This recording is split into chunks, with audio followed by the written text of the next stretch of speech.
कभी आपने सोचा है, जब एक माँ को उसकी ममता पर सवाल उठाया जाए, तो उसका दिल कितना टूटता होगा?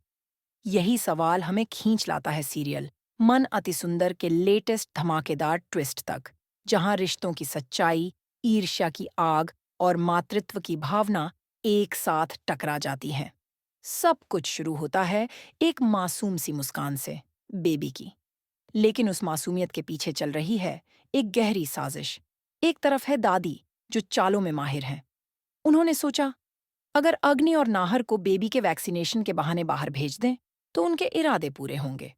मगर जैसे ही ये योजना फेल होती है, दादी एक और चाल चलती हैं।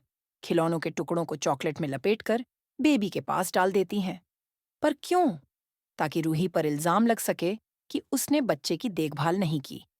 जैसे ही बेबी उन टुकड़ों को खाने वाला होता है, दादी मौके पर पहुंचती हैं और पूरे घर के सामने एक नया ड्रामा खड़ा कर देती हैं।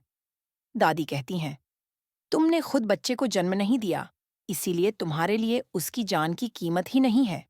अगर खुद की औलाद होती, तो इतनी लापरवाही ना करती। रूही चुप है, लेकिन मधुबाला चुप नहीं बैठती।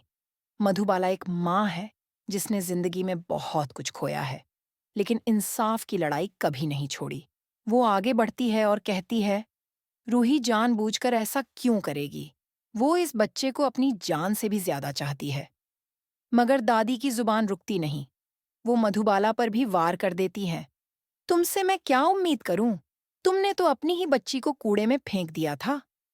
ये सुनकर रूही टूट जाती है और वहां से चली जाती है। अब कहानी एक नए मोड़ पर पहुंचती है। रूही, बेबी और नाहर खेल रहे होते हैं। ये देख अग्नि को जलन होने लगती है। वो पहुंचती है और कहती है, मैं लल्ला के लिए खिचड़ी लेकर आई हूं। लेकिन रूही पहले ही खिचड़ी बना चुकी होती है। बेबी रूही के हाथों से खाता है। अग्नि को और भी गुस्सा आता है। वो सीधा दादी के पास पहुंचती है और आग में घी डाल देती है। अब दादी एक और खतरनाक चाल चलती है। वो मिट्टी में पिसा हुआ कांच मिलवाने की योजना बनाती है।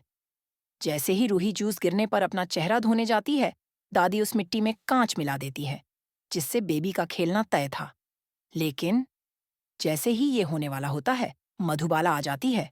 वो देख लेती है सब कुछ और फिर पूरे घर के सामने अग्नि को जोरदार छांटा मारती है।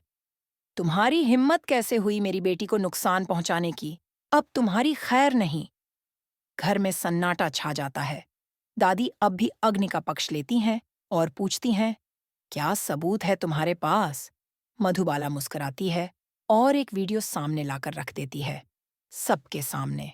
अब सबके होश उड़ जाते हैं और इस तरह एक माँ ने फिर साबित कर दिया कि जब बात उसकी औलाद की हो, तो वो किसी भी साजिश का पर्दाफाश कर सकती है।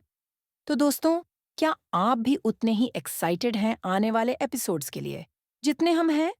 कमेंट में हमें ज़रूर बताएं कि आपको कौन सा मोमेंट सबसे ढांसू लगा। With that said, thanks for watching, and until next time.